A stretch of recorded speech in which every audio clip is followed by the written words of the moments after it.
പിതാവിൻ്റെയും പുത്രൻ്റെയും പരിശുദ്ധാത്മാവിൻ്റെയും നാമത്തിലെ സർവ്വകോശങ്ങളും പെശികളും അസ്ഥികളും കർത്താവിൻ്റെ നാമത്തിലെ സൗഖ്യം പ്രാപിക്കട്ടെ.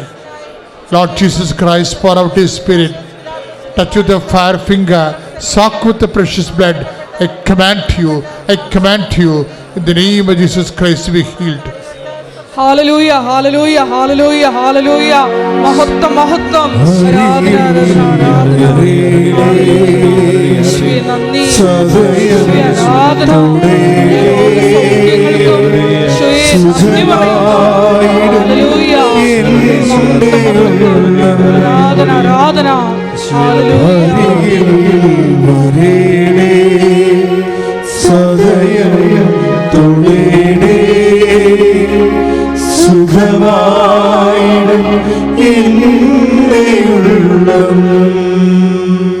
പരിശുദ്ധ പരമ ദിവ്യകാരുണ്യത്തിന് മക്കളെ, ജോലി ഇല്ലാത്തവർക്ക് വേണ്ടി പ്രാർത്ഥിക്കുകയാണ്. ജോലി പോയിക്കൊണ്ടിരിക്കുന്നവരെ, ജോലി ടെർമിനേറ്റായി പോയവർ, തിരിച്ചെടുക്കാത്തവർ, നഷ്ടപ്പെട്ടു പോയവർ, വിവാഹം ഒത്തുവരാത്തവർ, മക്കളില്ലാത്തവർ, വീടില്ലാത്തവർ, സ്ഥലമില്ലാത്തവർ, സാമ്പത്തികമായ ബാധ്യതകളും ജപ്തിയിലും ചെന്ന് വീണ് വിഷമിക്കുന്നവർ, കുടുംബത്തിൽ കലഹമുള്ളവർ, കുടുംബത്തിൽ ഭിന്നതയുള്ളവർ, കേസിന് പോയിരിക്കുന്നവർ, വിവാഹമോചനത്തിനായി പോയിരിക്കുന്നവർ, മക്കൾ ദുർനടപ്പിൽ പോയിരുന്നവർ, തെറ്റായ പ്രണയത്തെ അകപ്പെട്ടിരിക്കുന്നവർ,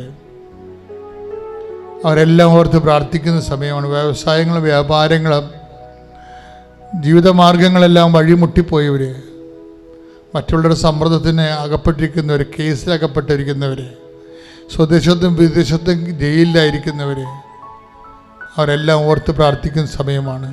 നിങ്ങൾ ഉടമ്പടി വെച്ചിരിക്കുന്ന ഓരോ വിഷയവും അമ്മയുടെ തിരുസന്നിധിയിൽ ഇപ്പോൾ പരിശുദ്ധ അമ്മയുടെ മാധ്യസ്ഥനെ ഏൽപ്പിക്കുക. എല്ലാത്തിനും വന്ന് സാക്ഷ്യം പറയാൻ ഇടയാക്കാൻ വേണ്ടി പ്രാർത്ഥിച്ചുകൊണ്ട് ശ്രദ്ധിക്കട്ടെ. ഇതിന്റെ ഉന്നതമായ നാമത്തിന് സ്വന്തം ചെയ്യും. നിന്റെ വിശുദ്ധ പൗരോഹിത്യത്തെ മഹത്വപ്പെടുത്തണമേ. സഭയിലുള്ള സാന്നിധ്യം പ്രകടമാക്കണമേ. അമ്മയെ പരിശുദ്ധമേ ദൈവമാതാവ് എല്ലാ മക്കളെയും ഏറ്റെടുക്കണേ പ്രാർത്ഥിക്കുന്നു. അവരുടെ ജീവിതാവസ്ഥകൾ, വിദേശയാത്രകൾ, പരീക്ഷകൾ, അവരുടെ പഠനങ്ങൾ, അവരുടെ റീവാലുവേഷൻ, അവരുടെ സ്കോറ്, കർത്താവെ എല്ലാ തരത്തിലും വിഷമം അനുഭവിക്കുന്നവരെ, വ്യഥകൾ അനുഭവിക്കുന്നവരെ ആശ്വസിപ്പിക്കാൻ പ്രാർത്ഥിക്കാൻ പഠിപ്പിച്ച ദൈവമേ, ഇപ്പോഴും വിഷമം അനുഭവിക്കുന്ന ഓരോ മക്കളെയും ഈ ആഴ്ചകളിൽ വീണ്ടും കർത്താവിൻ്റെ ആരാധന കൂടുന്നവരെ അവരുടെ മേൽ കൃപയുണ്ടാകാൻ വേണ്ടി കർത്താവിൻ്റെ കരുണയ്ക്ക് വേണ്ടി പ്രാർത്ഥിക്കുന്ന ദൈവത്തിൻ്റെ കരുണ ചൊരിയട്ടെ. ശ്രുതിക്കട്ടെ, ശ്രുതിക്കട്ടെ.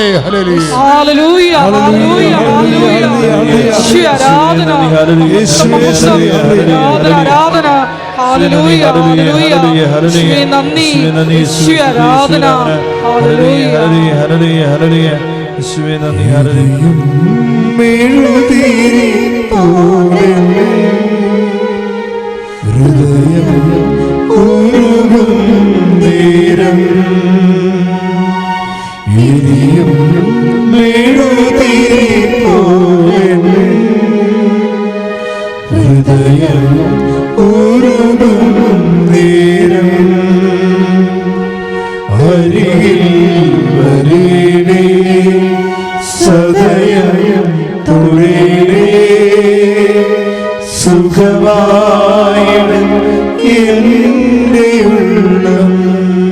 വ്യഥകളെന്ന് പറയുന്നത് എന്താ? കഴിഞ്ഞ ഉടമ്പടിയുടെ ധ്യാനം നമ്മൾ ഇപ്പോൾ രോഗശാന്തി, ഇപ്പോൾ ധ്യാന കേന്ദ്രങ്ങളൊക്കെ രോഗശാന്തികൾ ഒത്തിരി നടക്കും. പക്ഷേ ഉടമ്പടി രോഗശാന്തി മാത്രമല്ല, വ്യഥകൾ അഡ്രസ്സ് ചെയ്യപ്പെടുന്നു, ട്രബിൾസ്. അത് 4 മത്തായി ശ്ലീഹയുടെ സുവിശേഷത്തിൽ കഴിഞ്ഞ ആഴ്ചയിൽ ഞാൻ എടുക്കുകയും അതാണ് കണ്ടത്. Take the word of God 4-ാം അധ്യായത്തിലെ വ്യഥകൾ. മത്തായി 4:24. അവന്റെ കീർത്തി സിറിയായിലെങ്ങും വ്യാപിച്ചു. എന്ന് പറഞ്ഞ അവന്റെ കീർത്തി സിറിയായിലെങ്ങും വ്യാപിച്ചു. എല്ലാ രോഗികളെയും വിവിധ വ്യാധികളാലും വ്യതകളാലും അവശരായവരെയും പിശാചുബാധിതർ അപസ്മാര രോഗികൾ തളർവാദക്കാർ എന്നിവരെയും അവർ അവന്റെ അടുത്ത് കൊണ്ടുവന്നു. അവൻ അവരെ സുഖപ്പെടുത്തി. അപ്പൊ ക്രിസ്തുവിലുള്ള ഏറ്റവും വലിയ, അതായത് ദൈവം ക്രിസ്തുവിലൂടെ ചെയ്യുന്നതും ഇപ്പം ചെയ്തുകൊണ്ടിരിക്കുന്നതുമായ എല്ലാ കാര്യങ്ങളും മത്തായി 4:24 അതിൻ്റെ അകത്ത് ഒന്നാണ് രോഗികൾ മാത്രമല്ല, വ്യാധികൾ മാത്രമല്ല, പിന്നെന്താണ് വ്യഥകളെന്ന് പറയുമ്പോൾ ഈ വ്യഥകൾ ഇത്രയും നാളായിട്ട് വേണ്ട പോലെ അഡ്രസ്സ് ചെയ്തിട്ടില്ല. മനസ്സിലായോ? വ്യഥകളെന്ന് പറയുന്നത് എന്താണ്? പലതരത്തിലുള്ള വ്യഥകളാണ്. ഇപ്പം കഴിഞ്ഞ ദിവസങ്ങളൊരു ഒരു മുള്ളംകൊല്ലി എന്നൊരു മോളെ സാക്ഷ്യം പറഞ്ഞ, അതെന്താ വെച്ച് കഴിഞ്ഞാൽ അവളെ സംബന്ധിച്ചിടത്തോളം ഉടമ്പടി എടുക്കാൻ അവൾക്ക് മനസ്സില്ല. അമ്മ പറയുന്നുണ്ട്, ഉടമ്പടി എടുക്കാൻ പറയുന്നുണ്ട്. അപ്പോൾ എന്ത് സംഭവിച്ചു കഴിഞ്ഞാൽ എല്ലാ കാര്യങ്ങൾക്കും മെറിറ്റുള്ള ആളാണ്. പഠന കാര്യങ്ങൾക്കായാലും മാർക്കിൻ്റെ കാര്യത്തിലായാലും എല്ലാം നല്ല കോൺഫിഡൻസാണ് ആൾ. അപ്പോൾ പിന്നീട് അവസാനം അതിൻ്റെ അകത്ത് ഇങ്ങനെ ഒരു ഉടമ്പടിയുടെ ഒരു ആവശ്യമുണ്ടോ, നമ്മുടെ പള്ളിയിൽ പോയി പ്രാർത്ഥിച്ച പള്ളിയിൽ ഈശോയിലെ ഉള്ളത് എന്ന് അങ്ങനെ ധരിക്കുന്ന ഒത്തിരി പേരില്ലേ, അങ്ങനെ ഒരാളാണ്. പക്ഷേ കുറച്ച് മുന്നോട്ട് പോയപ്പോഴൊക്കെ മുന്നോട്ട് പോകാൻ പറ്റാത്ത അവസ്ഥ വന്ന് അവൻ പിന്നെ ഉടനെ ഉടമ്പടി എടുത്തപ്പോൾ എനിക്ക് അന്നു ജോസ് അങ്ങനത്തെ പേരാണ്. എന്താ പ്രശ്നം? അവൾ ചെയ്ത ഒരു പ്രത്യേകത എന്താ ചോദിച്ചാൽ, അവൾ ഈ രോഗികളെ കാണാൻ പോകണമല്ലോ, അതിന് പകരം അവർ ചെയ്തിരിക്കണത് ഈ ഫിസിക്കലി ഹാൻഡിക്യാപ്ഡായിട്ടുള്ള കുട്ടികളില്ലേ, ഫിസിക്കലി ഹാൻഡിക്യാപ്ഡായിട്ടുള്ള അംഗവൈകല്യങ്ങളൊക്കെ ഉള്ള കുട്ടികളും അവരുടെ ബുദ്ധിമാന്ദ്യം എന്ന് പറയുന്നത്, അപ്പം അങ്ങനെയൊക്കെ ഒന്നും പറയാൻ പാടില്ല ഇവ പറയണ കുഞ്ഞുങ്ങൾ, അതായത് ഒരു മെൻ്റലി ചാലഞ്ചഡ് ആയിട്ടുള്ള വെല്ലുവിളികളെ നേരിടുന്ന കുട്ടികളെ, അങ്ങനെ ഒരു സ്ഥാപനത്തിൽ ഒരാഴ്ച മുഴുവനും പോയി ശുശ്രൂഷ ചെയ്യാൻ, ഒരാഴ്ച. അപ്പോൾ എന്ന് വെച്ചാൽ നമ്മളൊരു പ്രാവശ്യം പോകാൻ പറയുമ്പോൾ അവർ ഒരാഴ്ച പോവുകയാണ്. ഇത് എന്താ പ്രശ്നം? അതിൻ്റെ ഫലമെന്ന് പറയണത് വെട്ടിക്കെട്ട് ഫലമാണ്. അതായത് ഈ ടൈം ഷോർട്ട് ചെയ്ത് വരുന്ന കാര്യമായിട്ട് വിസ പ്രോസസ്സിങ്ങിലാണ് അതിൻ്റെ ടൈം. അതിന് വരുന്ന ഒരു പേപ്പർ കിട്ടാനുള്ള സാധ്യതയില്ല. അതിന് 2.5 മാസം എടുക്കും. ഇപ്പോൾ ഓഫർ ലെറ്ററും അതുപോലെ തന്നെ വിസയും അതിന് കിട്ടേണ്ട വേറെ ഇടയ്ക്ക് വരുന്ന വില പേപ്പേഴ്സും ഒക്കെ പല രാജ്യങ്ങളിലും പല സ്ഥാപനങ്ങളിലുമൊക്കെയാണ്. അപ്പോൾ അങ്ങനെയൊക്കെ ഉള്ള സംഭവങ്ങൾ നമ്മുടെ സമയത്ത് നടക്കാൻ ചിലപ്പോൾ നടക്കത്തില്ല. അപ്പോൾ അവർ യൂണിവേഴ്സിറ്റിയിൽ നിന്ന് വിളിച്ച് ചോദിച്ചു. എന്താ ചോദിച്ചത്? ഞങ്ങൾ അടുത്ത ഇൻടേക്കിലേക്ക് വെക്കട്ടെ എന്ന് ചോദിച്ചു. ഇപ്പോൾ സീറ്റ് ഫില്ലായിരിക്കുകയാണ്, അടുത്ത ഇൻടേക്കിലേക്ക് വെക്കട്ടെ എന്ന് വെച്ചപ്പോൾ ഇവർക്ക് സങ്കടമായി. അപ്പോൾ അമ്മയോട് ചോദിച്ചു, അമ്മ അടുത്ത യൂണിവേഴ്സിറ്റിയിൽ നിന്ന് വിളിച്ച് ചോദിക്കുന്ന അടുത്ത ഇൻടേക്കിലേക്ക് വെക്കട്ടെ എന്ന് ചോദിക്കും. അപ്പോൾ ഉടനെ അമ്മ പറയും, നീ എന്തിനാ അങ്ങനെ സങ്കടപ്പെടണത്? നമ്മൾ ഉടമ്പടി എടുത്തിട്ടില്ലേ? അമ്മ മാതാവിൻ്റെ അടുത്ത് ഈ വിഷയം വെച്ചിട്ടില്ലേ? വിഷയം വെക്കുക മാത്രമല്ല, എടുത്തിട്ട് സാങ്കേതികമായിട്ട് എടുത്തിരിക്കണമല്ല, ആത്മാർത്ഥമായിട്ട് അമ്മയും മകളും ആ സംഭവം ചെയ്യാണ്. അപ്പോൾ ഒരു രോഗികളെ കാണാൻ പുസ്തകത്തിൽ അത് രോഗികളെ അതുപോലെ തന്നെ ഭക്ഷണമില്ലാത്തവരെയൊക്കെ പോയി അമ്മയും മകളും പോയി സന്ദർശിക്കുകയാണ്. അതായത് അവർ ഇത് തന്നെ മെയിൻ കാര്യമായിട്ട് എടുക്കുകയാണ്. അവർക്ക് അതിനുള്ള അഭിഷേകം കിട്ടിയിരിക്കുകയാണ്. അല്ല, എന്നാൽ രോഗികളെ കണ്ടേക്കാം, എന്നാൽ പിന്നെ വല്ല ബന്ധുക്കളെയും സ്വന്തപ്പെട്ടവരെയും പോയി കാണാം എന്തൊക്കെ വിചാരിച്ച് വല്ലയിടത്തും രോഗികളുണ്ടോ എന്നും പറഞ്ഞ് പണ്ട് ഓടെ ചെമ്പേപ്പിച്ചുള്ള ആരോഗ്യം കൊടുക്കാനുണ്ടോ എന്നും പറഞ്ഞുകൊണ്ട് ഞങ്ങളുടെ നാട്ടിലൊക്കെ ആൾക്കാർ നടക്കുമായിരുന്നു. അതുപോലെ രോഗികളുണ്ടോ എന്ന് ചോദിച്ച് നടക്കുകയല്ലേ ബന്ധുക്കളോടൊക്കെ. എങ്ങനെയെങ്കിലും ഒപ്പിച്ച് ദൈവത്തിൻ്റെ കണ്ണി പൊടിയിടാമെന്ന് വിചാരിച്ച് നിങ്ങൾ ഉടമ്പടി ചെയ്യരുത്. അതാണ് ഞാൻ പറഞ്ഞതിൻ്റെ കാര്യം. വളരെ ശ്രദ്ധിച്ച് ചെയ്യണം. നിങ്ങൾ അനങ്ങിയ അപ്പം തന്നെ അത് മാർക്കാവും. അനങ്ങിയ എന്ന് വെച്ച് കഴിഞ്ഞാൽ എന്താണ്, ഒരു ചിന്ത നിൻ്റെ ഉള്ളിൽ വരുമ്പോൾ തന്നെ ഞാൻ അറിയുന്നു എന്ന് പറയത്തില്ലേ. അപ്പോൾ ഈ ദൈവത്തിൻ്റെ അടുത്താണ് നമ്മൾ എന്തെങ്കിലുമൊക്കെ തരത്തിൽ കണ്ണിപ്പൊടി ഇടുമ്പോഴേ കാണിക്കരുത്. ഒരിക്കലും ചെയ്തില്ലെന്നേ ഉള്ളൂ, ചെയ്ത് കുളമാക്കരുത്. കാലെ പിടിച്ച് പറയുകയാണ്. എന്താ കാര്യം, ആൾക്കാർക്ക് അതിനുള്ള ടെൻഡൻസി ഉണ്ട്. എല്ലാം ഇങ്ങനെ ചുരുക്കത്തിൽ ചെയ്യാനുള്ള ടെൻഡൻസി ഉണ്ട്. ഈ ചുരുക്കത്തിൽ ചെയ്യാനുള്ള ടെൻഡൻസി നിങ്ങളുടെ ബോഡിയിൽ, നിങ്ങളുടെ പ്രകൃതിയിലുണ്ടെങ്കിൽ അത് നിങ്ങൾക്ക് മിക്കവാറും അന്ധകനായിട്ട് തീരാൻ സാധ്യതയുണ്ട്. ചുരുക്കത്തിൽ ചെയ്യുക, എല്ലാം ഇങ്ങനെ ഒപ്പിച്ച് ചെയ്യേണ്ട കാര്യമില്ലേ. അപ്പം അങ്ങനെ ചെയ്യാൻ ഒരു സാധാരണ ടെൻഡൻസി ഉണ്ടാവില്ല ആൾക്കാർക്ക്.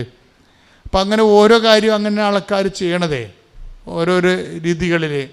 ഇപ്പം 2 പാത്രം കൊണ്ടുപോകണ്ട എന്ന് പറയുമ്പോൾ ആ മുട്ട വറുത്തതാണ്, അമ്മച്ചി ഇതിന് തന്നെ വെച്ച് ചോറ് 2 പാത്രം ചോദിച്ചാൽ കഴിയില്ലെന്ന് പറയും. 2 പാത്രം ചോദിച്ചുണ്ടാക്കി എനിക്ക് കഴിയില്ല, ചോറ്റ് പാത്രം തന്നെ വെച്ചേക്കാൻ പറയും കറി. അതെല്ലാം ചുരുക്കത്തിൽ ചെയ്യണം. അത് നമ്മുടെ പണ്ട് പോലെ ചെയ്യണമാണ് നമ്മൾ ചുരുക്കത്തിൽ.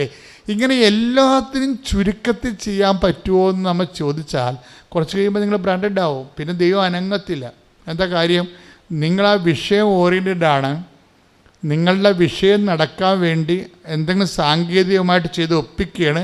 ഇതിൻ്റെ അകത്ത് സ്നേഹമില്ലെന്ന് ദൈവത്തെ മനസ്സിലായാൽ ബ്രാൻഡഡ് ആവും. അതാണ് വിഷയം. സ്നേഹമില്ലെന്ന് എൻ്റെ അടുത്ത് മനസ്സിലാകും. സാങ്കേതികമായിട്ട് ചെയ്യുന്ന ആൾക്കാരൊക്കെ സ്നേഹമില്ലല്ലോ. ആ എണ്ണി ഒപ്പിക്കുകയല്ലേ സംഭവം. അത് വളരെ വളരെ ശ്രദ്ധിച്ച് വേണം വിഷയം ചെയ്യാൻ. എന്നുവെച്ചാൽ നിങ്ങൾ ഇത് ഉടമ്പടി അനുവർത്തിക്കുമ്പോൾ നിങ്ങളുടെ മനസ്സിലുണ്ടാകണം, എന്നെ നയിക്കുന്ന ശക്തി എന്താണ്? ദൈവസ്നേഹമാണോ? ദൈവസ്നേഹമാണോ? രോഗികളെപ്പോൾ ഞാൻ കാണുന്നുണ്ട്. അതുപോലെ തന്നെ മരുന്ന് വാങ്ങാൻ പണമില്ലാത്തൊക്കെ ഞാൻ പണം കൊടുക്കുന്നുണ്ട്. അതൊക്കെ അതിൻ്റെ പിന്നിൽ ഉടമ്പടി എടുത്തുകൊണ്ട് കാണിച്ചു കൂട്ടുന്ന ഒരു എക്സർസൈസാണോ അതോ ദൈവസ്നേഹമാണോ? ഈ ദൈവസ്നേഹം അല്ലെങ്കിൽ വർക്ക് ചെയ്യാൻ പാടായിരിക്കും. അതാണ് വിഷയം വരുന്നത്. നമുക്കൊരു ഇപ്പോൾ അവൻ പറയണത് പോലെ ചെയ്യുന്നതാണല്ലോ സംഭവം. അത് സാങ്കേതികമായി ചെയ്യുന്നത് കൊണ്ടാണ് ഉടമ്പടി സ്ലോ ആകാൻ കാരണം. പക്ഷേ ഒരിക്കലും നമ്മൾ പോയിന്റിൽ നിന്ന് പോകുന്നില്ല. പിന്നെ ഇടയ്ക്ക് ഈശോ ചില നോട്ടുകൾ തരുന്നതേ ഉള്ളൂ. പക്ഷേ നമ്മുടെ പോയിന്റിൽ നിന്ന് നമ്മൾ പോകുന്നില്ല. എന്താ പ്രശ്നം, ഉടമ്പടി ലാഗാകാൻ കാരണം. അതിന് കാരണം ഒരു കാരണം അത് സാങ്കേതികമായി ചെയ്യുന്നു എന്നുള്ളതാണ്. സാങ്കേതികമായിട്ടല്ലാതെ പിന്നെ എങ്ങനെ ചെയ്യണമെന്ന് ചോദിച്ചു കഴിഞ്ഞാൽ, ഒന്ന് ദൈവിക പുണ്യങ്ങൾ കൊണ്ടാണ് അത് ചെയ്യേണ്ടത്. ദൈവിക പുണ്യങ്ങൾ എന്തൊക്കെയാണ്? വിശ്വാസം, പിന്നെന്താണ്? പ്രത്യാശ, പിന്നെന്താണ്? ദൈവസ്നേഹം. അപ്പോൾ ദൈവസ്നേഹത്താലാണ് ഈ വിഷയം ചെയ്യേണ്ടത്. ഇനി എൻ്റെ വിഷയം പറയണമെന്ന് വെച്ച് കഴിഞ്ഞാൽ, ചില സമയത്ത് ഇപ്പം രക്തസ്രാവക്കാർ രോഗി തന്നെ അവൻ്റെ വസ്ത്രത്തിന് വിളിമ്പിൽ തൊടുന്നതിന് മുമ്പ് ഒരു പ്രോസസ്സിങ് നടക്കുന്നുണ്ട്. അവിടെ രക്തസ്രാവക്കാർ രോഗിയില്ലേ, അവൾ കർത്താവിൻ്റെ പുറകിൽ കൂടിയല്ലേ പോണത്. ചെന്ന് കർത്താവിൻ്റെ വസ്ത്രത്തിൻ്റെ വിളിമ്പിലല്ല അവൾ തൊടുന്നത്.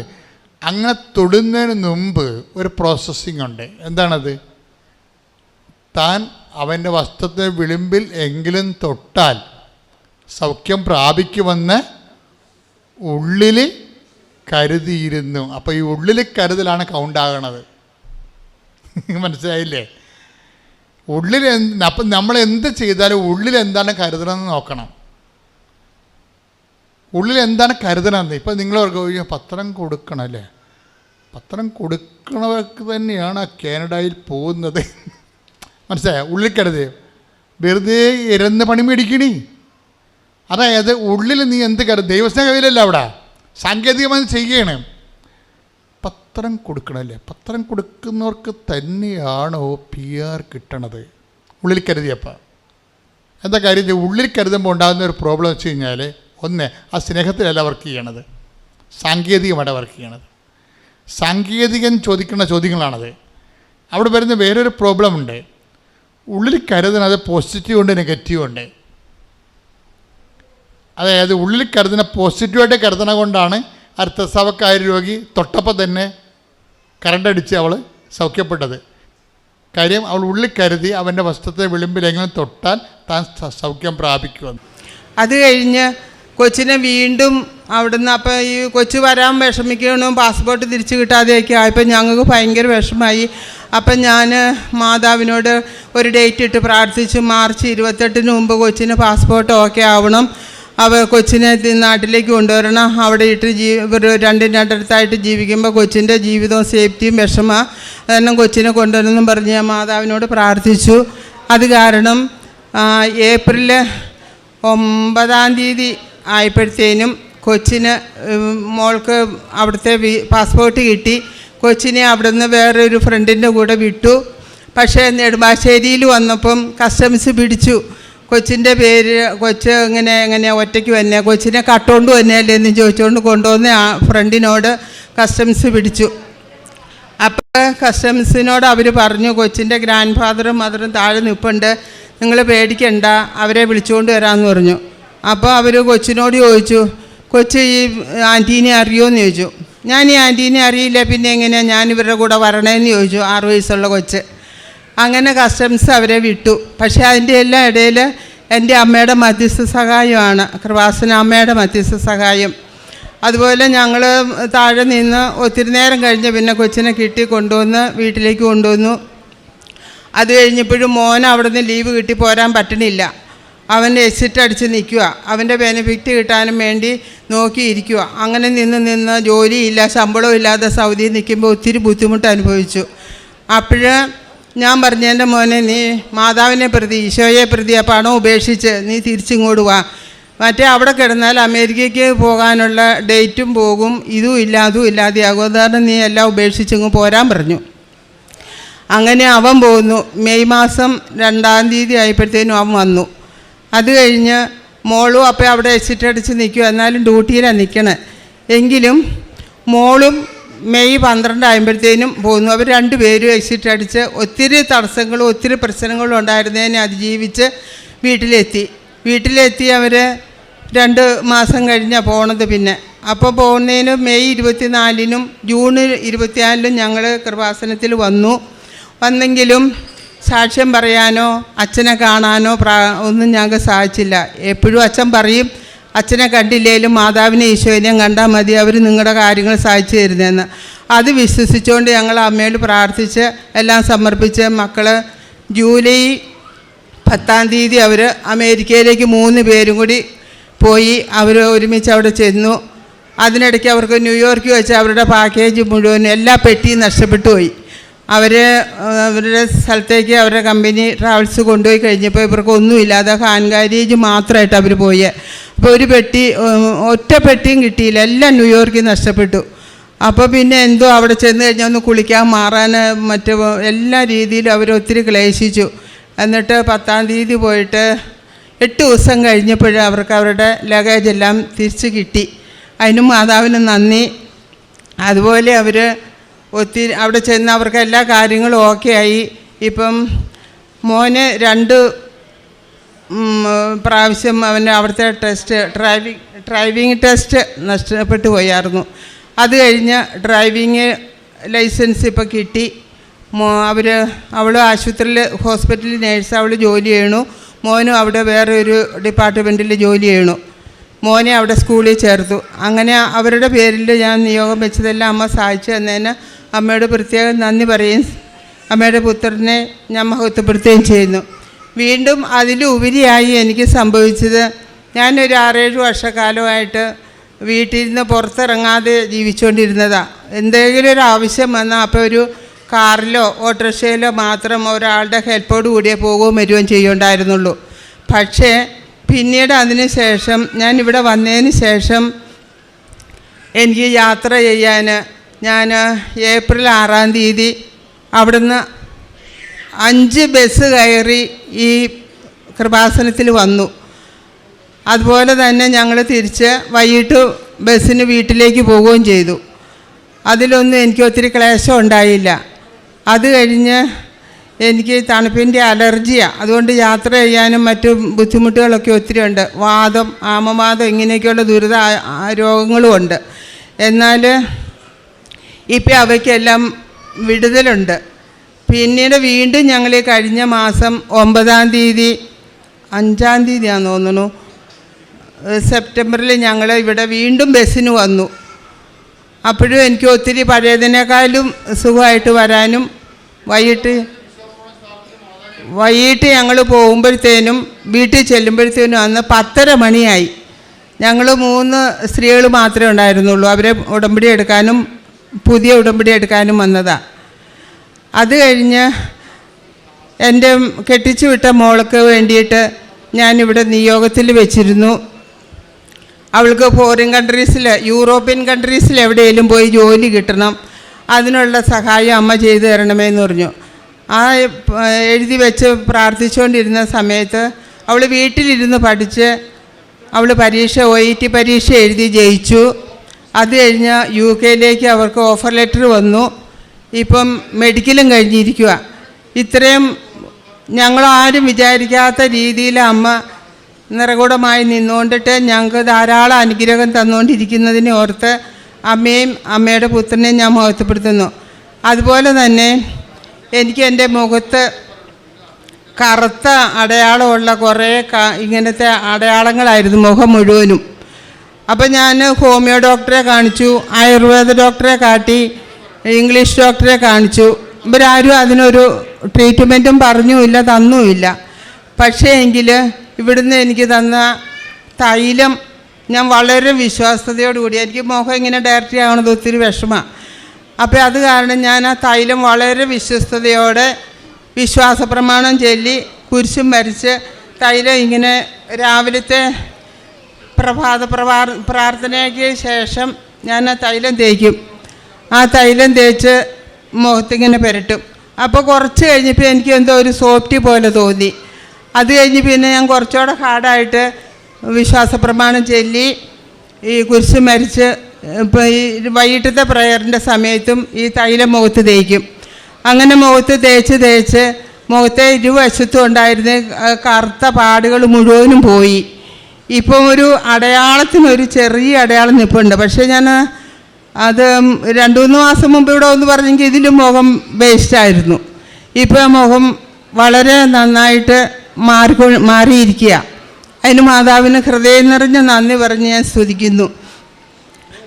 അതുപോലെ വയറ്റിൽ ഗ്യാസും മറ്റ് പലവിധ അസുഖമൊക്കെ ഉണ്ടാകുമ്പോൾ ഞാൻ ഉപ്പ് അല്പം വെള്ളം എടുത്ത് അതിലിട്ട് ലയിപ്പിച്ചിട്ട് വിശ്വാസപ്രമാണം ചൊല്ലി കഴിക്കും. അപ്പോൾ വയറ്റിലുണ്ടാവുന്ന ആ ഭയങ്കര ദുരിതാവസ്ഥകൾ, എനിക്ക് സഹിക്കാൻ മേലാത്ത പല വിഷമം എൻ്റെ വയറ്റിലുണ്ടാകാറുണ്ട്.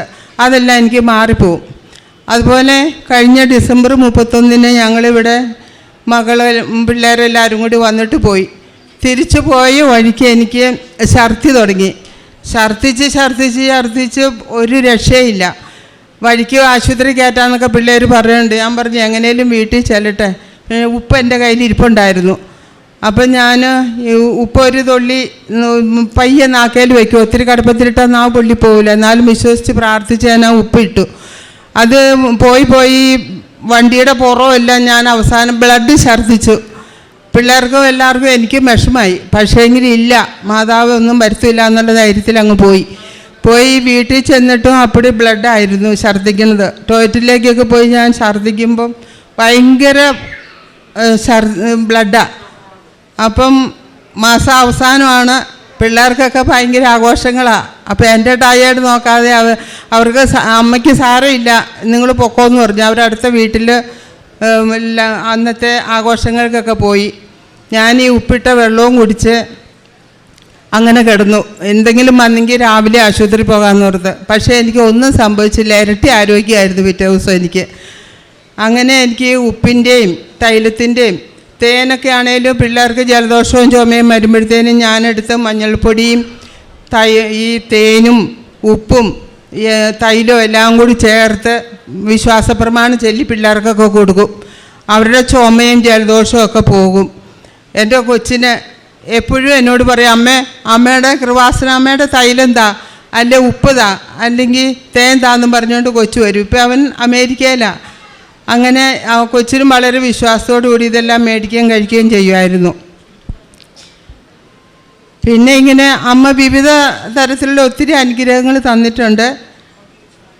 അതെല്ലാം ഓർത്ത് ഹൃദയപൂർവ്വം എൻ്റെ അമ്മയോടും അമ്മയുടെ തിരുക്കുമാരനോടും ഞാൻ 1000 നന്ദി പറഞ്ഞ് അമ്മയെ മഹത്വപ്പെടുത്തുന്നു. അമ്മയുടെ പ്രിയപുത്രനെ അമ്മ വഴി ഞാൻ മഹത്വപ്പെടുത്തുകയും സ്തുതിക്കുകയും ആരാധിക്കുകയും മഹത്വപ്പെടുത്തുകയും ചെയ്യുന്നു. ആവേ മരിയ, നിന്നെക്കുറിച്ചുള്ള പദ്ധതി എൻ്റെ കൺമുൻപിലുണ്ട്. നാശത്തിനുള്ളതല്ല, ക്ഷേമത്തിനുള്ളതാണ്. എൻ്റെ പേര് പത്മ ലോറൻസ്. ഞാൻ ട്രിവാൻഡ്രത്തു നിന്ന് വരുന്നു. ഞാൻ 2022 ജൂൺ 1 ഇവിടെ ഉടമ്പടി എടുത്തിട്ടുണ്ട്. ഞാൻ ഉടമ്പടിയിൽ വെച്ച എൻ്റെ 2 കാര്യങ്ങൾ മാതാവ് എനിക്ക് നടത്തി തന്നിട്ടുണ്ട്. ആദ്യമേ എനിക്ക് മാതാവ് ഒരു ജോലി നൽകി സഹായിച്ചു. ഞാനൊരു നേഴ്സാണ്. ഞാൻ പാലിയേറ്റീവ് കെയർ നേഴ്സാണ്. ഞാൻ ഇൻ്റർവ്യൂ അറ്റൻഡ് ചെയ്തു ഫെബ്രുവരിയിൽ. പക്ഷേ എനിക്ക് ജോലി കിട്ടാനായിട്ട് ലേറ്റായി. ഞാനിവിടെ വന്ന് ജൂണിൽ ഉടമ്പടിയിൽ വെച്ചതായിരുന്നു. ജൂണിൽ ഉടമ്പടി എടുത്ത് ഞാൻ പോയി. ജൂലൈ 2-ാം തീയതി ആയപ്പോൾ എനിക്ക് പോസ്റ്റിംഗ് ആയെന്ന് പറഞ്ഞ് എന്നെ വിളിച്ച് പറഞ്ഞിട്ടുണ്ടായിരുന്നു. പക്ഷേ ഞാൻ കാരുണ്യ പ്രവൃത്തികളൊന്നും അധികം ചെയ്യാറില്ല. അപ്പം എനിക്ക് നല്ല വിഷമമായി. പോസ്റ്റിംഗ് ഓർഡറായി വിളിച്ച് പറഞ്ഞിട്ടും എനിക്ക് ജോലിക്ക് കയറാൻ പറ്റുന്നില്ലല്ലോ എന്നുള്ളൊരു വിഷമം ഉണ്ടായി. അപ്പം ഞാൻ കഴിഞ്ഞ മാസം ഇവിടെ വന്ന് ഉടമ്പടി പുതുക്കി. അപ്പോഴും ഞാൻ മാതാവിനോട് പറഞ്ഞു, മാതാവേ എനിക്ക് ജോലിക്ക് കയറാൻ പറ്റുന്നില്ലല്ലോ എന്ന്. അപ്പോഴെനിക്ക് മാതാവ് എൻ്റെ മനസ്സിൽ തോന്നിച്ചതായിരുന്നു ഞാൻ കാരുണ്യ പ്രവൃത്തികളൊന്നും ചെയ്യുന്നില്ല എന്നുള്ളത്. ഞാൻ ഈ കഴിഞ്ഞ വ്യാഴാഴ്ച ഞാനൊരു ഹോസ്പിറ്റലിൽ പോയി രോഗികളെ കാണുകയും എന്നെക്കൊണ്ട് സഹായിക്കുന്നത് പോലെ ഞാൻ അവരെ സഹായിക്കുകയും ചെയ്തു. ഈ പിറ്റേ വ്യാഴാഴ്ച എന്നെ ജോലിക്ക് വിളിക്കുകയും ഞാൻ വെള്ളിയാഴ്ച ജോലിക്ക് ജോയിൻ ചെയ്യുകയും ചെയ്തു. അമ്മ മാതാവ് ചെയ്ത ഈ അനുഗ്രഹത്തിന് 1000 നന്ദി. രണ്ടാമത്, ഞാൻ ഉടമ്പടിയിൽ വയ്ക്കാത്ത ആവശ്യമായിരുന്നു എൻ്റെ മമ്മിയുടെ പെൻഷൻ. അത് കഴിഞ്ഞ ഫെബ്രുവരി വരെ വരുന്നുണ്ടായിരുന്നു. അത് മുടങ്ങിക്കിടപ്പുണ്ടായിരുന്നു. അതെനിക്കും അറിയില്ലായിരുന്നു. ഞാൻ ജൂണിൽ വന്ന് ഉടമ്പടി എടുത്ത് പോയതിന് ശേഷമാണ് ഞാൻ ബാങ്കിൽ പോയി ബുക്ക് എൻട്രി ചെയ്യാനായിട്ട് പോയപ്പോഴും ഞാനിത് അറിയുന്നത്.